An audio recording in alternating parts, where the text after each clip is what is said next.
राजा चंद्रसेन के महल में बहुत सारी दासियां काम करती थीं, लेकिन उनमें से सबसे ईमानदार और मेहनती थी सुमति।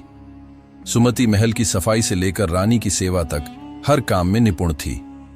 वह हमेशा अपनी ड्यूटी पूरी ईमानदारी से निभाती, लेकिन उसे कभी आराम करने या राजसी सुख भोगने का मौका नहीं मिलता था। गर्मियों के दिन थे। महल संगमरमर का बना था, जिसकी दीवारें ठंडक देती थीं। एक दिन सुमति ने रानी देवयानी के लिए शानदार मखमली बिस्तर लगाया। फूलों की भीनी भीनी खुशबू पूरे कमरे में फैल रही थी। बिस्तर इतना कोमल और आरामदायक लग रहा था कि सुमति खुद को रोक नहीं पाई। उसने सोचा, कैसा महसूस होता होगा इस पर सोना? क्या अमीर और गरीब के आराम में कोई अंतर होता है? थोड़ी देर बैठने में क्या हर्ज है?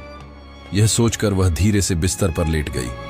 ठंडी हवा के झोंकों और दिन भर की थकान के कारण उसकी आंखें बंद हो गईं और वह गहरी नींद में सो गई।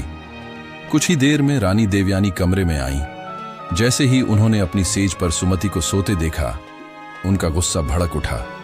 उनका चेहरा लाल हो गया और उन्होंने ऊंची आवाज में सुमति को जगाया। तुम्हारी हिम्मत कैसे हुई मेरी सेज पर सोने की?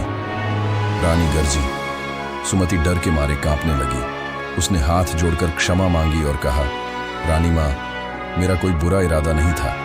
मैंने बस यह जानने की कोशिश की कि इस बिस्तर पर सोने का अनुभव कैसा होता है। लेकिन रानी का क्रोध शांत नहीं हुआ। उन्होंने सैनिकों को बुलाया और आदेश दिया कि सुमति को दंड दिया जाए। शोर सुनकर राजा चंद्रसेन वहां आ गए। उन्होंने पूरी बात सुनी और फिर मुस्कुराकर बोले, देवयानी, क्या यह बिस्तर केवल तुम्हारे लिए बना है? रानी कुछ नहीं बोल पाई।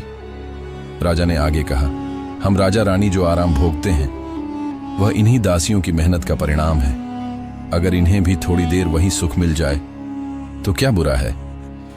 रानी ने सिर झुका लिया। उन्होंने अपनी गलती स्वीकार की और सुमति से माफी मांगी। उस दिन से महल में नियम बना दिया गया कि दासियों को भी सम्मान मिले और वे भी आराम कर सकें। सुमति को इनाम के तौर पर स्वतंत्र कर दिया गया और वह अपने जीवन में पहली बार खुद के लिए जीने लगी।